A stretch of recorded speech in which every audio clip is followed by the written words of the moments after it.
반갑습니다. 오늘 수업 진행하도록 하겠습니다. 오늘은 국어학습지 11번을 함께 공부할 겁니다. 교과서는 31쪽부터 40쪽까지 같이 본문을 보고 그 다음에 42쪽에 있는 학습활동을 풀 예정입니다. 지난 시간에 우리는 소설의 구성 단계 중 발단과 전개를 함께 살펴보았고요. 그리고 여러분들이 직접 동백꽃의 줄거리를 정리해 보았습니다. 오늘은 소설 구성 단계 중 위기, 절정, 결말에 해당하는 소설 동백꽃의 내용을 함께 살펴보도록 할 겁니다. 그 다음 여러분들이 예전에 한번 정리를 했었는데 소설 구성의 3요소를 직접 동백꽃에서 찾아보는 연습을 해보겠습니다. 발효된 하브루타를 통하여 우리 반 친구가 낸 질문 중 하나를 골라서 옮겨 적고 그 질문에 대해 답해 보도록 합시다. MS팀즈에 댓글로 달아주시면 됩니다.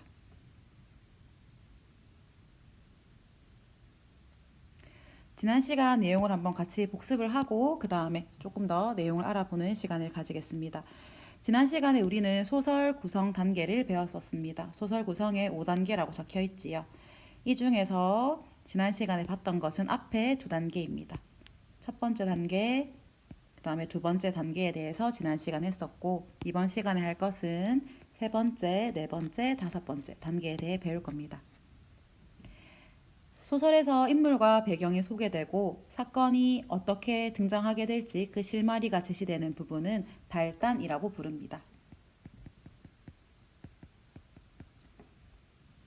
그리고 이러한 발단에서 인물과 배경이 소개되고 사건이 어떤 것이 나타날지 제시된다면은 그 다음 있을 단계는 바로 전개입니다.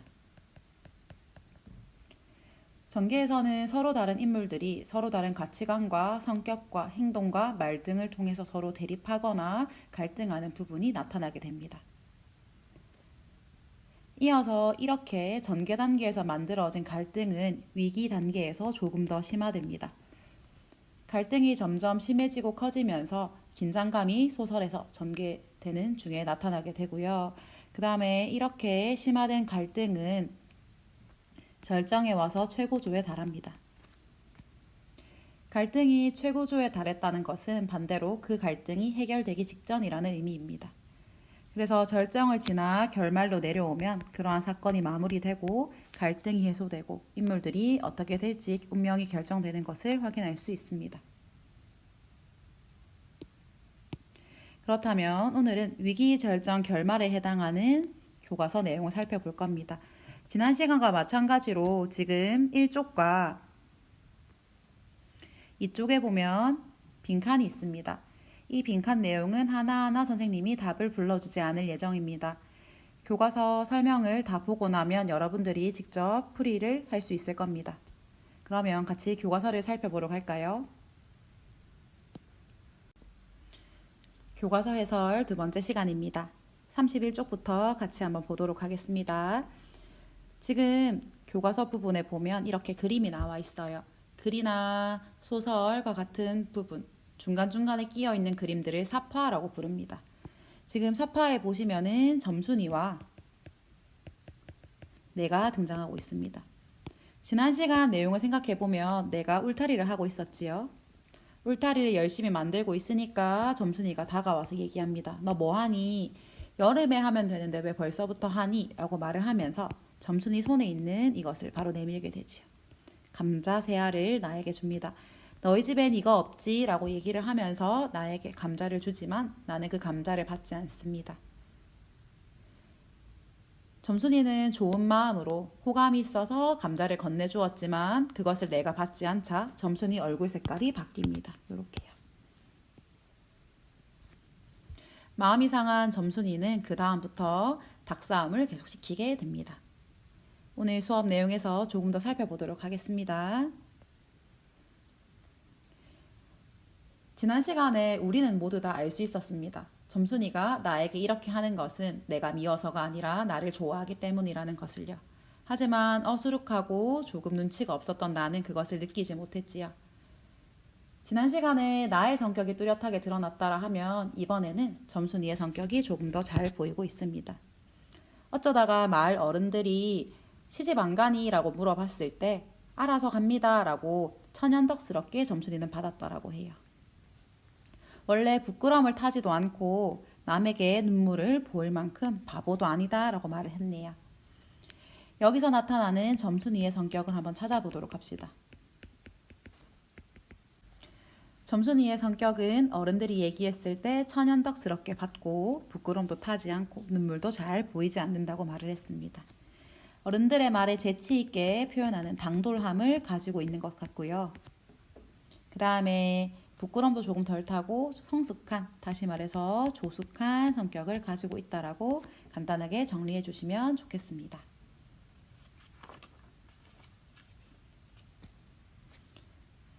점순이의 성격이 정리되었으면 다음 페이지 넘어가겠습니다. 자, 32쪽에서는 중요한 부분이 하나가 나옵니다. 한번 선생님이 표시해 볼게요. 여기에 보면 지난 시간에 내가 마음이 상한 부분이 나오지요. 주면 그냥 감자를 주지 너희 집엔 이거 없지는 다 무엇이냐 라고 마음이 상했다라고 나와 있고요. 이렇게 마음이 상한 것에 대한 배경이 조금 드러나고 있습니다. 저희는 마름이고 우리는 그 손에서 배제를 얻어서 땅을 붙이니까 일상 굽실거린다, 굽신굽신거린다 라고 되어 있습니다. 위쪽에 한번 적어볼게요. 여기서 나타나는 나와 점순이의 관계를 한번 보도록 하겠습니다. 나와 점순이의 관계.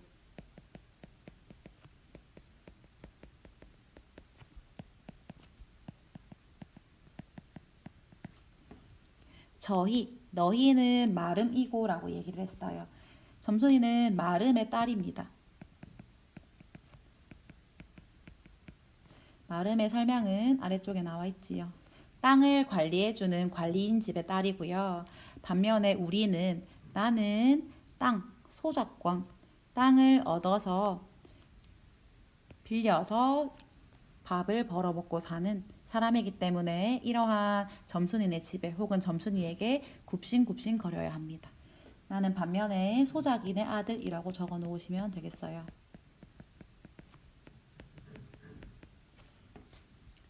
쉽게 말해서 땅을 관리해주는 사람의 아들과 그 관리받는 땅으로 일하고 있는 집의 아들이 나와 점순이의 관계라고 볼 수 있습니다. 땅을 빌려서 관리하는 사람들에게 좀 잘 보여야 되기 때문에 일상 굽신거렸고 그랬기 때문에 너희 집에 이거 없지라는 말이 나에게는 큰 상처가 될 수도 있었습니다. 조금 더 내려와 볼게요. 이것과 관련지어서 나와 점순이가 조금 조심해야 되는 이유가 아래쪽에 나옵니다. 나이가 17살이나 됐는데 둘이 수근수근 붙어 다니면 동네에 소문이 다 나버리니까 조심해라 라고 엄마가 얘기를 했다고 하시네요. 근데 이것도 모르고 점순이는 계속 이유도 없이 나에게 계속 말려주기려고 드는 것이었다 라고 말하고 있습니다. 여기서 또 나의 성격이 잘 드러나지요. 점순이가 조금 당돌하고 조숙하다면 나는 반면에 어리숙하고 눈치가 없는 성격이 여기에서 나타나고 있습니다.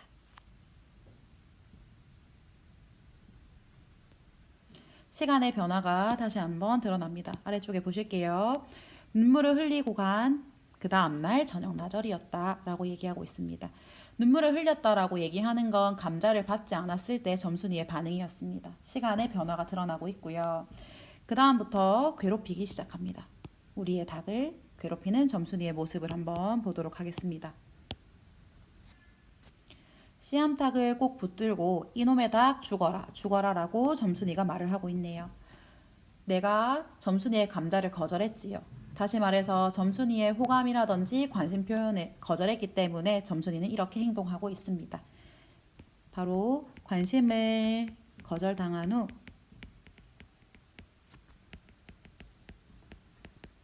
점순이의 대응이라고 정리해 놓으시면 되겠습니다. 열심히 닭을 패주고 있었다고 하네요. 이 상황에 대해서 나는 이렇게 얘기를 하고 있습니다.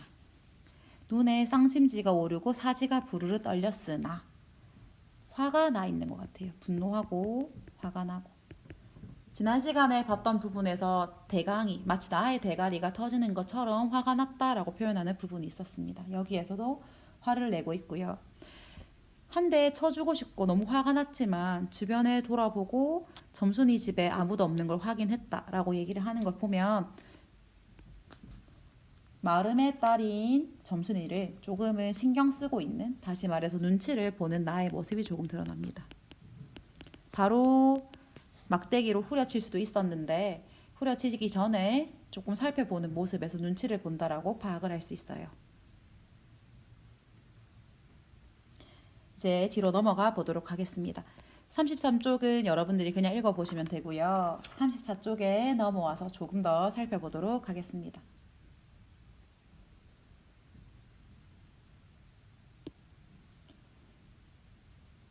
34쪽에서는 윗부분에서 점순이가 욕을 하면서 나에게 뭐라고 하고 있어요.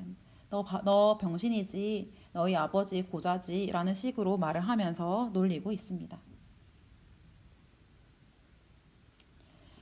나는 이렇게 욕을 먹어가면서도 그것에 대해서 대들거나 아무 말도 못하면서 가만히 있어야 되는 정말 속상한 상황인 것 같아요. 여기에서 나타나는 심리는 억울하고 분한 나의 심정이 드러나고 있습니다. 당하고 있지만 반격하지 못하는 나의 모습이 정말 답답해 보입니다. 점순이의 치매는 이것뿐이 아니다라고 말을 하고 있어요. 점순이가 괴롭히고 있는 건 더 있나 봅니다. 이때 말하는 이것이 무엇인지 한번 볼게요. 윗부분에서 점순이가 나에게 욕을 하고 있지요. 욕을 하기도 하고 우리 집에 있는 씨암탉을 괴롭히기도 합니다.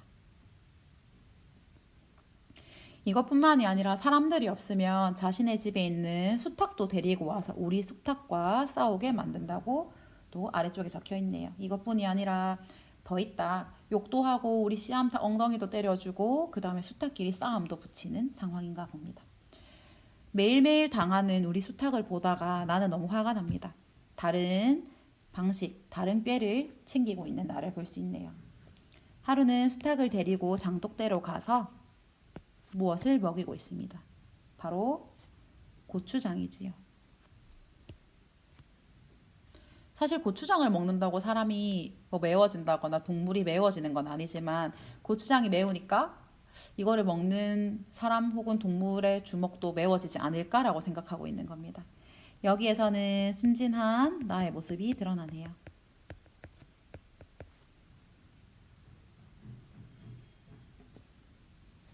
34쪽에서 좀 억울해하는 나의 모습, 그 다음에 점순이의 괴롭힘이 무엇인지, 이것에 대해서 나는 고추장을 먹이겠다라고 다짐하는 걸 볼 수 있었습니다. 35쪽은 넘어가고요.